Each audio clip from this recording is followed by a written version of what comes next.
Baik, selamat pagi untuk kita semua. Kami dari kelompok 5 akan mempresentasikan hasil tugas proyek kami yang berjudul menganalisis isi silabus pada mata pelajaran IPS. Baik, materi pertama akan dibacakan oleh Citra Aulia. Selanjutnya di sini ada isi silabus. Yang pertama ada tujuan pembelajaran, materi ajar, metode pembelajaran, tantangan kegiatan, sumber belajar dan penilaian hasil belajar. Tujuan silabus yaitu mempermudah pembelajar dan meningkatkan hasil proses belajar mengajar. Yang kedua, mencapai standar kompetensi menjadi rencana kegiatan pembelajaran. Yang ketiga, memberikan arah dan tujuan yang jelas pada proses pembelajaran. Yang keempat, itu membantu guru menyusun buku siswa yang memuat materi pelajaran, aktivitas peserta didik, dan evaluasi pembelajaran. Selanjutnya itu materi ajar. Yang pertama ada memahami permasalahan sosial berkaitan dengan pertumbuhan jumlah penduduk. Isi materi yang disebut ada yaitu mendeskripsikan kondisi fisik wilayah dan penduduk. Yang kedua ada mengidentifikasikan permasalahan kependudukan dan upaya penanggulangannya. Yang ketiga ada mendeskripsikan permasalahan lingkungan dan upaya penanggulangan dalam pembangunan berkelanjutan. Selanjutnya ada memahami proses kebangkitan nasional. Yang pertama, menjelaskan proses perkembangan kolonialisme dan imperialisme barat serta pengaruh yang ditimbulkannya di berbagai daerah.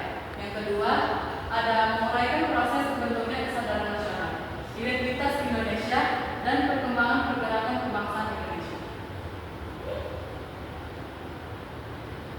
Lanjut, ada memahami masalah penyimpangan sosial. Yang pertama, ada mengidentifikasi berbagai penyakit sosial. Yang kedua, ada mengidentifikasi berbagai usaha pencegahan penyimpangan sosial dan masyarakat. Kemudian ada memahami kegiatan pelaku ekonomi di masyarakat. Yang pertama, ada mendeskripsikan hubungan antara kalangan sumber daya dengan kebutuhan manusia yang tidak terbatas. Yang kedua, mendeskripsikan perilaku ekonomi, rumah tangga, perusahaan, koperasi, dan negara. Yang ketiga, ada mengidentifikasi bentuk pasar dalam kegiatan ekonomi masyarakat. Kemudian metode pembelajaran terdapat 3. Yang pertama ceramah, yang kedua inquiry, yang ketiga tanya jawab.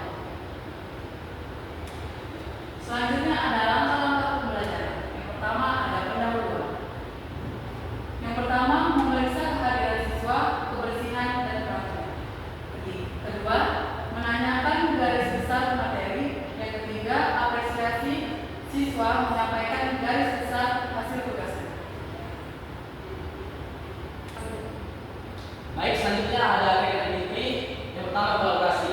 Yang pertama itu guru membimbing jalannya diskusi tentang materi. Yang kedua, melibatkan peserta didik mencari informasi tentang topik atau tema materi. Berikutnya ada elaborasi. Yang pertama itu diskusi tentang materi yang diajar. Yang kedua, memberikan tugas untuk memunculkan gagasan baru baik secara lisan maupun tertulis. Selanjutnya konfirmasi. Yang pertama, guru bertanya jawab tentang hal yang belum diketahui siswa.